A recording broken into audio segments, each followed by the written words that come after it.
மின்மினி தமிழர்களுக்காகவே வந்தாச்சு முதல் hyperlocal social media app. உடனே டவுன்லோட் பண்ணுங்க.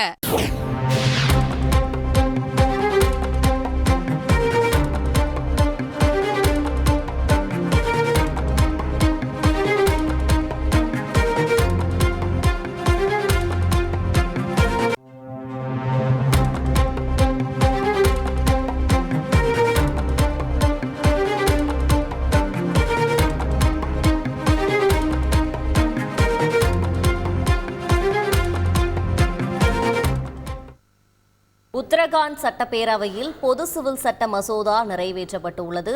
நாட்டிலேயே பொது சிவில் சட்டத்தை நிறைவேற்றிய முதல் மாநிலம் என்ற பெயரை பெற்றுள்ளது உத்தரகாண்ட் மாநிலம். இது பற்றின கூடுதல் விவரங்களோடு நமது செய்தியாளர் ராஜா இணைகிறார். வணக்கம் ராஜா, இது பற்றின முழு விவரங்கள் என்ன? வணக்கம். நாடு முழுவதும் பொது சிவில் சட்டத்தை அமல்படுத்துவதற்கான முயற்சியில் மத்தியில் ஆளும் பாஜக தலைமையிலான தேசிய ஜனநாயக கூட்டணி அரசு ஈடுபட்டு வருகிறது. முன்னதாக உத்தரகாண்ட் மாநிலத்தில் பொது சிவில் சட்டம் அமல்படுத்தப்படும் என மாநில முதல்வர் புஷ்கர் சிங் தாமி அறிவித்திருந்தார்.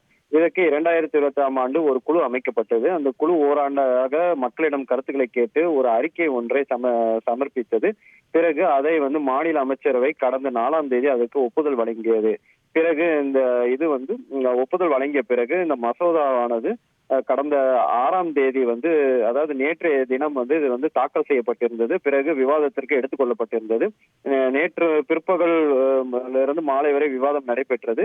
இன்றும் விவாதம் நடைபெற்றது. அதற்கு பிறகு குரல் வாக்கெடுப்பு நடத்தப்பட்டு இந்த மசோதாவானது அங்கு நிறைவேற்றப்பட்டு இருக்கிறது. இது மீண்டும் ஆளுநர் ஒப்புதலுக்கு அனுப்பி வைக்கப்படும். ஆளுநர் ஒப்புதல் வழங்கிய பின்பு சட்டமாக்கப்படும். அதன் பிறகு இந்த உத்தரகாண்ட் மாநிலத்தில் இந்த பொது சிவில் சட்ட மசோதா சட்டமாக்கி அதை அமல்படுத்தப்படும் என அரசு தரப்பில் தெரிவிக்கப்பட்டு இருக்கிறது. இதுவே உத்தரகாண்ட் மாநிலம் தான் முதல் மாநிலமாக இந்த பொது சிவில் சட்ட மசோதாவை அமல்படுத்திய மாநிலமாக திகழ்வது அவர்களுக்கு ஒரு பெருமைக்குரிய விஷயமாக பார்க்கப்படுகிறது. மேலும் இன்றைய சட்டப்பேரவையில் இந்த மசோதா நிறைவேற்றிய பிறகு அங்குள்ள அந்த பாஜக எம்எல்ஏக்கள் இனிப்புகள் வழங்கி தங்கள் மகிழ்ச்சியை தெரிவித்திருந்தார்கள். நேற்றைய கூட அவையில் இது தாக்கல் செய்யும் பொழுது வந்தே மாதரம், ஜெய் ஸ்ரீராம் என்ற முழக்கங்களையும் கோஷமிட்டிருந்தார்கள். கூடுதல் விவரங்களுக்கு நன்றி ராஜா.